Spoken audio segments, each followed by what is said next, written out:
Welcome my HDP classes. जैसा कि medicine का फर्स्ट चैप्टर चल रहा था, उसमें रोगों का वर्गीकरण के 6 प्रकार के बारे में विस्तार पूर्वक पढ़ा दिया, पिछली क्लास में डाल दी। आज पढ़ेंगे चैप्टर फर्स्ट का, ये मान चलो सेकंड हिस्सा स्टार्ट हो रहा है, रोग कारक विज्ञान। रोग कारक विज्ञान, ठीक है। तो इसमें सबसे पहले जो हेडिंग डालेंगे, इसमें लिखो सबसे पहले तो ऐसे डैश करके पॉइंट लिखो। इसमें लिखेंगे रोग विज्ञान की वह शाखा है जिसके अंतर्गत रोग विज्ञान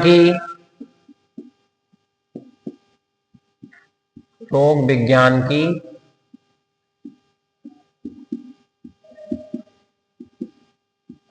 वह शाखा है जिसके अंतर्गत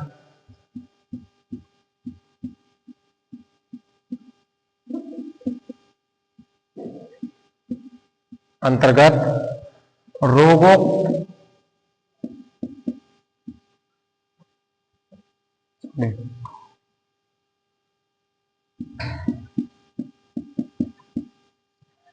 रोगों के कारकों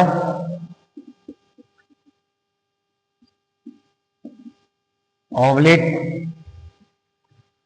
कारण, वही लिख लेना कारण। कारकों का मतलब क्या होता है? कारण। इसमें भी तुम ऐसे डालना, कारण का अध्ययन किया जाता है, का अध्ययन किया जाता है।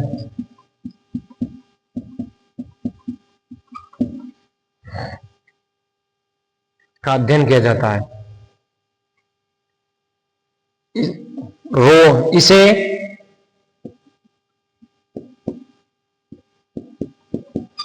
रोग कारक विज्ञान, रोग कारक विज्ञान या ईटियोलॉजी भी कहते हैं। ईटियोलॉजी भी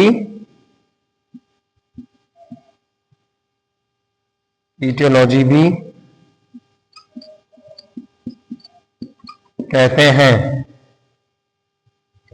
इसके निम्न कारक हैं।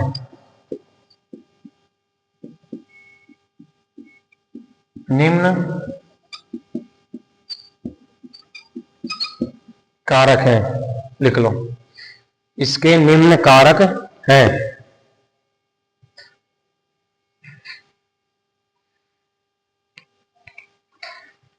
इसके निम्न कारक हैं।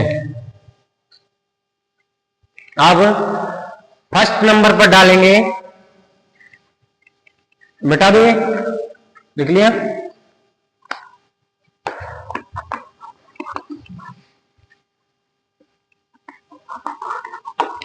पहला लिखो, फर्स्ट नंबर पर डालेंगे जीवाणु। जीवाणु को इंग्लिश में बोलते हैं बायोलॉजिकल एजेंट।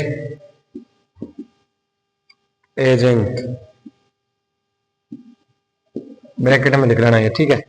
इसमें लिखो जीवाणु में लिखो जीवाणु में लिखो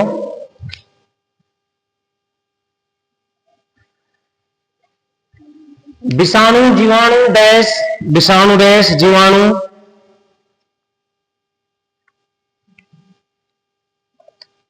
इसमें लिखेंगे, देखो, विषाणु डैश जीवाणु डैश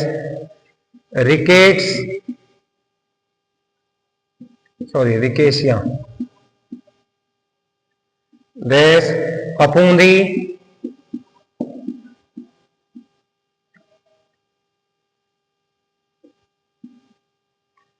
डैश प्रोटोजोआ आदि से जो संबंधित जो बीमारी पड़ते हैं वो किसमें पड़ते हैं? जीवाणु जनित में। ठीक है, सेकंड नंबर पे डालेंगे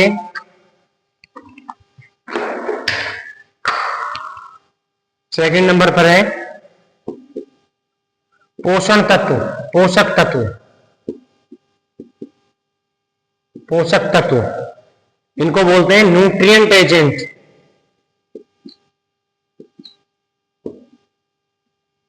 न्यूट्रिशनल एजेंट,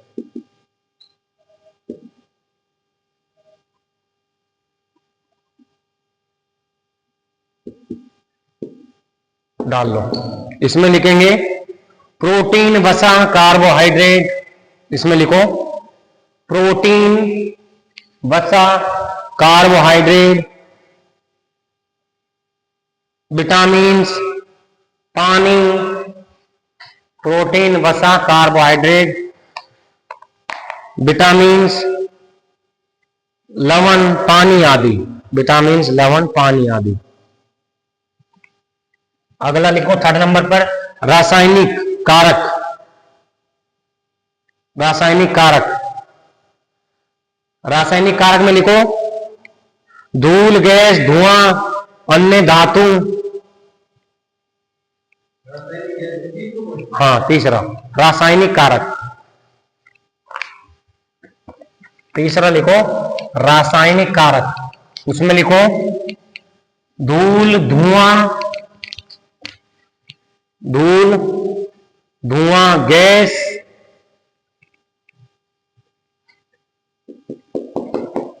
थर्ड नंबर पर क्या था? रासायनिक कारक। लिखो धूल, धुआं, गैस, लिख लिया इसमें।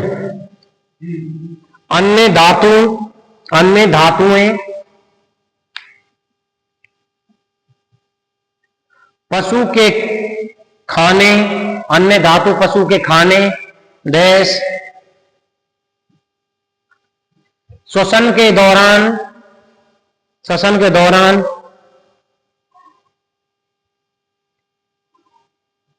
आदि माध्यम से, आदि माध्यम से शरीर में प्रवेश कर जाते हैं। आदि माध्यम से शरीर में प्रवेश कर जाते हैं। चौथा नंबर पर लिखो भौतिक कारक।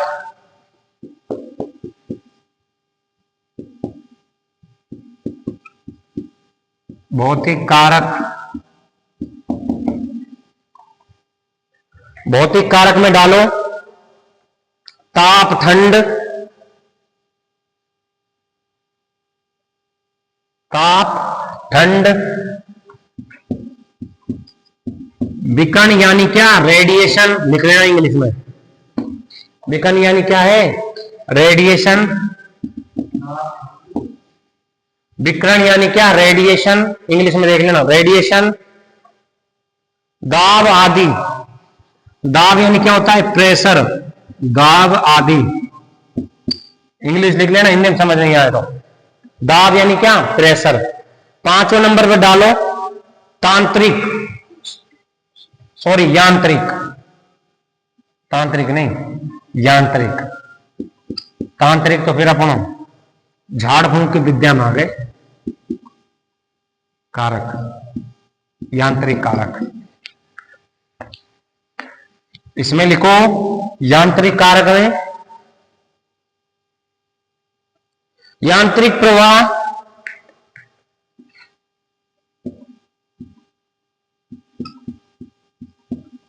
यांत्रिक प्रवाह,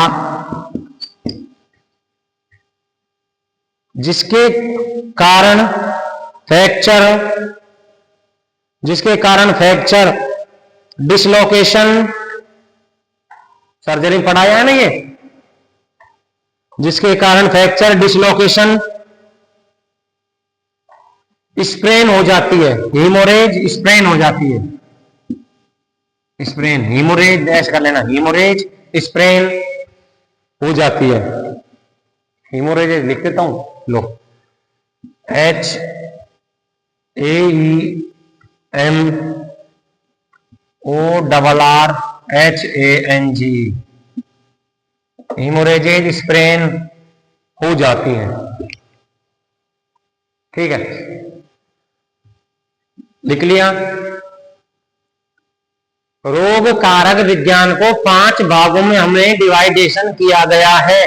पहला है अपना जीवाणु, दूसरा पोषण तत्व, तीसरा रासायनिक, चौथा भौतिक और पांचवा यांत्रिक। यानी कि जो भी सारी बीमारियां इन पांचों में ही आती हैं। जैसे भौतिक कौन सी, रासायनिक संबंधित कोई बीमारी हो रही है, अंदर गैस से बन रही है, उपापचय संबंधित बीमारी होती है, इसमें पढ़ेंगे।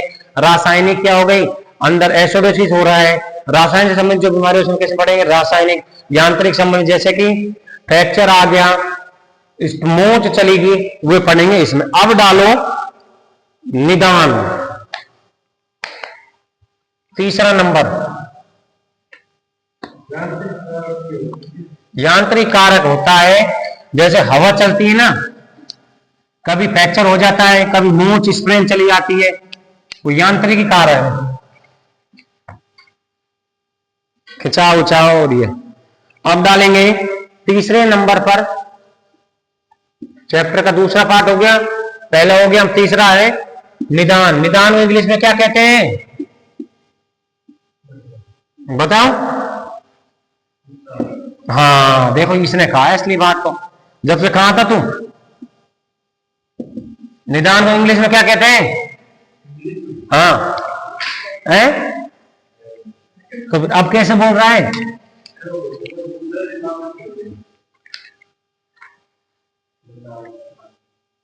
इसमें लिखो ऐसे, निदान डाल लो। निदान को बोलते हैं इंग्लिश में डायग्नोसिस। याद रखना क्या बोलते हैं, डायग्नोसिस। अब इसमें लिखो, ये रोग को पहचान करने की कला है। यह रोग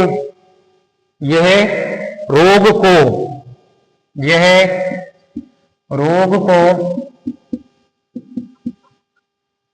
पहचान करने की कला है। पहचान करने की कला है। लिखो इसमें, आगे लिखो कि पशु में कौन सा रोग है, कि पशु में कौन सा रोग है, किस प्रकार का है, कौन सा रोग है, किस प्रकार का है।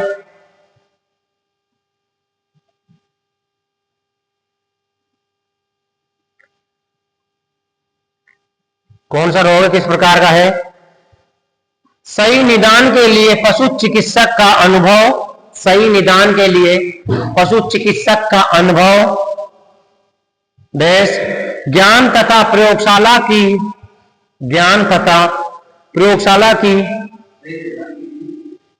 सही निदान के लिए पशु चिकित्सक का अनुभव, सही निदान के लिए पशु चिकित्सक का अनुभव, ज्ञान तथा प्रयोगशाला की सहायता ली जाती है। प्रयोगशाला की सहायता ली जाती है। एक बार पेन रख दो, सुन लो सारे। प्रयोगशाला की सहायता ली जाती है, सुनो।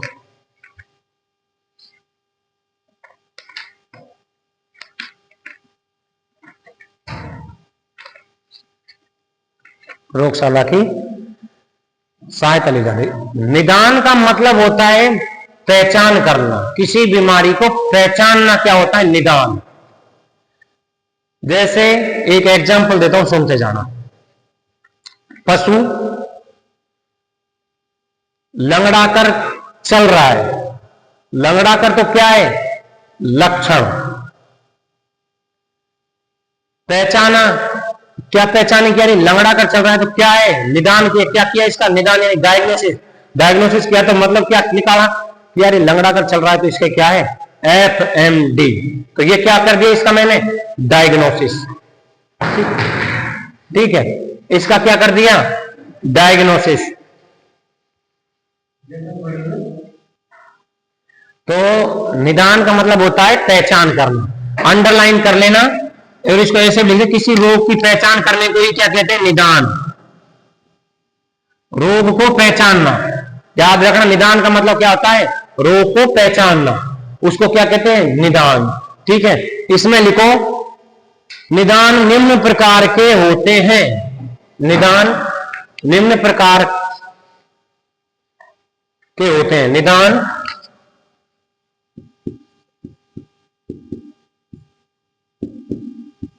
निम्न प्रकार के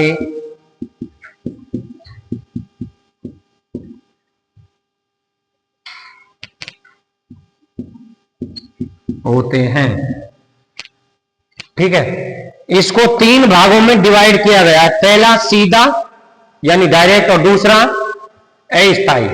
डायरेक्ट का मतलब क्या होता है? एक नजर में पहचान लिया, एक नजर में ही मैंने देखते ही डायग्नोसिस कर दिया। जैसे पेट दर्द का क्या है? पशु उठेगा, बैठेगा, लात मारेगा, तुरंत मैंने कहा पेट दर्द, ये तो क्या हो गया? डायरेक्ट। एक अस्थायी कि यार हाँ शायद ये हो सकता है, तो फर्स्ट नंबर पे डालेंगे क्या? फर्स्ट नंबर पे डालेंगे सीधा निदान यानी डायरेक्ट निदान। फर्स्ट नंबर पे डालेंगे सीधा निदान, इंग्लिश में बोलते हैं इसको डायरेक्ट। आगे ये चैप्टर में काम आएंगे। ठीक है, इसमें लिखो पशु को देखते ही, पशु को देखते ही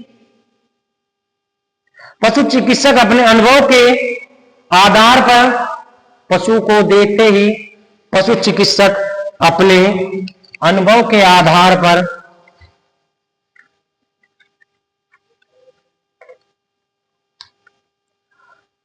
पशु को देखते ही पशु चिकित्सक अपने अनुभव के आधार पर रोग का तुरंत निदान कर दे, रोग का तुरंत निदान कर देता है, रोग का तुरंत निदान कर देता है।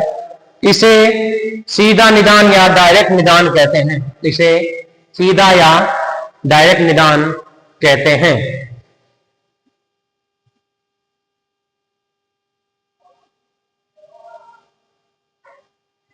ठीक है, एक लाइन और लिख लो, इसमें गलती होने की आशंका रहती है, लेकिन इसमें गलती होने की थोड़ी आशंका रहती है, थोड़ी, पूरी नहीं, थोड़ी। सेकंड नंबर पे डालेंगे अस्थायी निदान।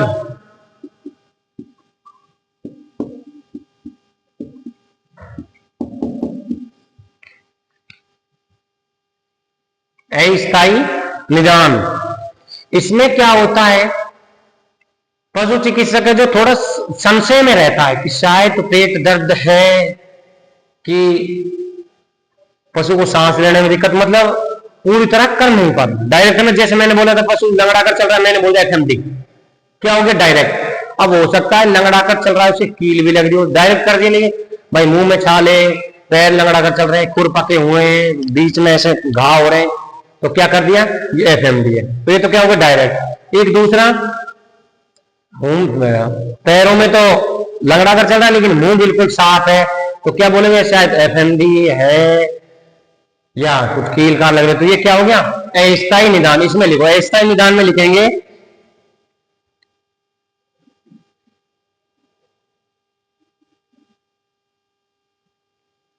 क्लिनिकल ऑब्जर्वेशन, इंग्लिश में लिखेंगे ना भाई, क्लिनिकल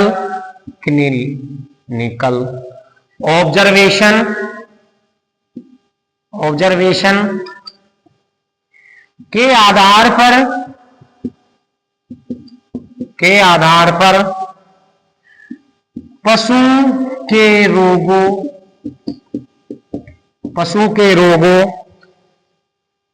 रोगों के लक्षण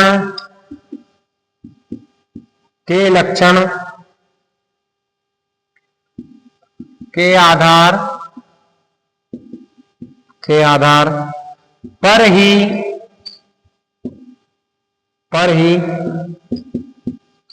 रोग का निदान करने की कला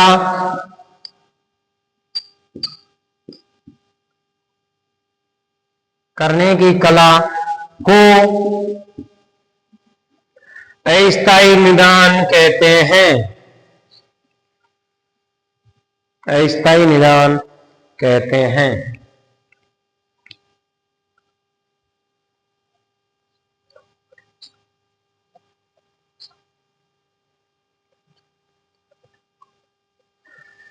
यानी कि क्लिनिकल ऑब्जर्वेशन और पशु के रोग के लक्षण के आधार पर ही निदान करने को क्या कहते हैं? अस्थायी निदान कहते हैं। यानी कि क्लिनिकल ऑब्जर्वेशन क्या कि हाँ हमने जांच की है इसकी, तो वो जांच करने का और पशु के लक्षण पशु के देखते हुए जो निदान किया जाता है उसको कहा जाता है अस्थायी निदान। जैसे एग्जाम्पल में लिखना फीवर, एग्जाम्पल में लिखना, एग्जाम्पल में डाल दो फीवर। सेकंड नंबर पर एब्डोमिनल पेन, यानी एब्डोमिनल कैविटी में पेन होना आदि। भाई फीवर का कैसे पता लगेगा? टेम्परेचर से जांच ही करिए ना तुमने, क्लिनिकल जांच ही। ठीक, लिख लो ये।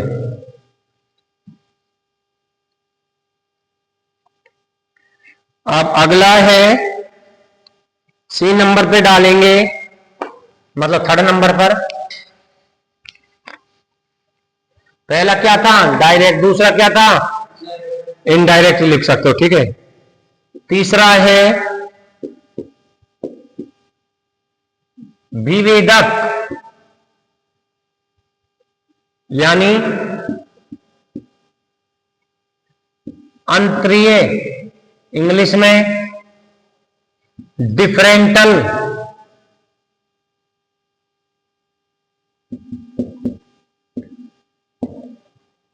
डायग्नोसिस,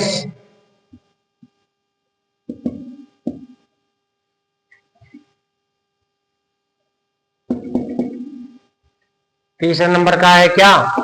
विभेदक, अंतरीय, यानी डिफरेंटल डायग्नोसिस।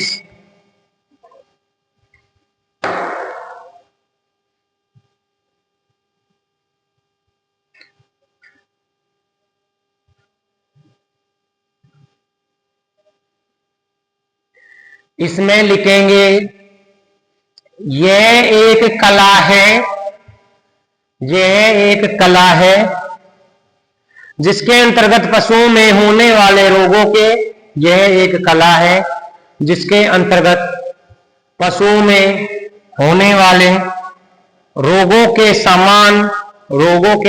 सामान्य या साम लिखना, सामान्य लक्षणों को देखते हुए, सामान्य लक्षणों को देखते हुए, सामान्य लक्षणों को देखते हुए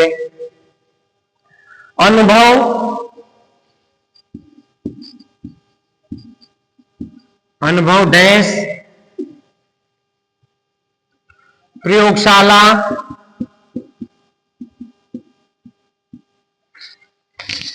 डैश प्रयोगशाला कि वे अन्य जांचों के लिए, कि वे अन्य जांचों के आधार पर, अन्य जांचों के आधार पर, अन्य जांचों के आधार पर अन्य बीमारियों की तुलनात्मक अध्ययन किया जाता है। अन्य बीमारियों का तुलनात्मक अध्ययन किया जाता है।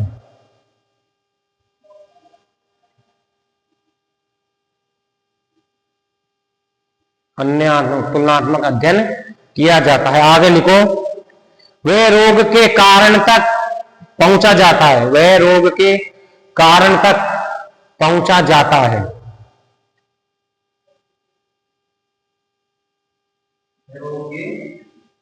कारण तक पहुंचा जाता है।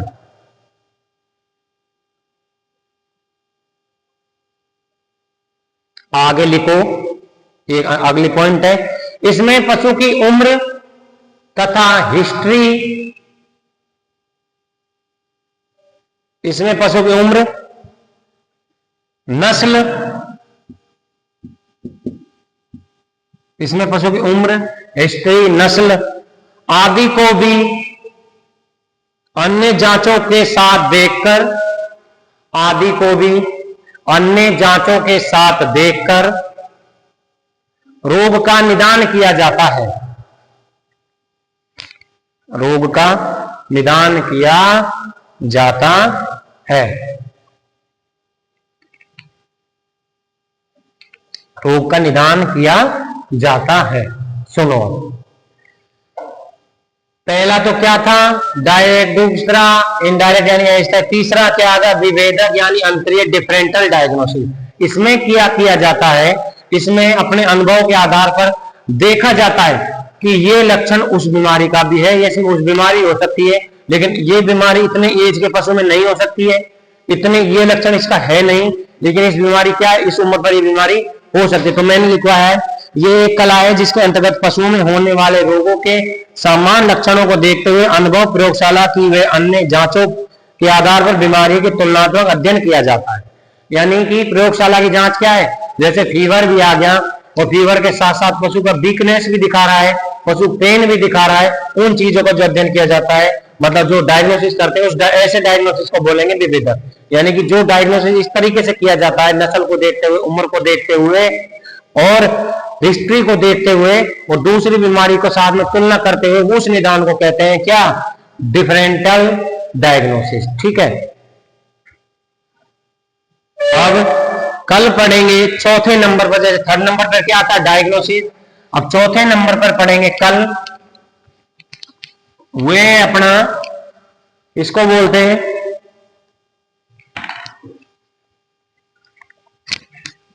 चौथे नंबर पर डाल लेना, कल पढ़ेंगे पूर्वानुमान, पूर्वानुमान इंग्लिश में प्रोगोनेसिस डाल लो, क्या इसमें कहते हैं, क्या ये पढ़ेंगे। इसके बाद चैप्टर जल्दी पूरा हो जाएगा। ठीक है, तो आज की क्लास में हमने पढ़ा था क्या, निदान, और निदान से पहले पढ़ा था रोग कारक विज्ञान। रोग कारक विज्ञान को पांच में डिवाइडेशन किया गया था, पांचों पढ़ लिए। निदान को हमने 3 में डिवाइड किया था, तीनों पढ़ लिए। कल पढ़ेंगे पूर्वानुमान यानी प्रोगोनोसिस। ठीक है, तो ऐसे ही एचडीपी क्लासेस में अपना प्यार बनाए रखिए। क्लास अच्छी लगी हो तो लाइक, सब्सक्राइब, शेयर करना, और ऐसे ही एचडीपी क्लासेस में अपना प्यार बनाए रखने के लिए धन्यवाद। क्लास देखते रहिए। किसी को भी कोई भी समस्या हो तो कमेंट बॉक्स में कमेंट करके बता सकता है, उस क्लास में वो दिक्कत है तो उसका हम कोशिश करेंगे, उसका जो समाधान है वो जल्दी से जल्दी हम करें। धन्यवाद।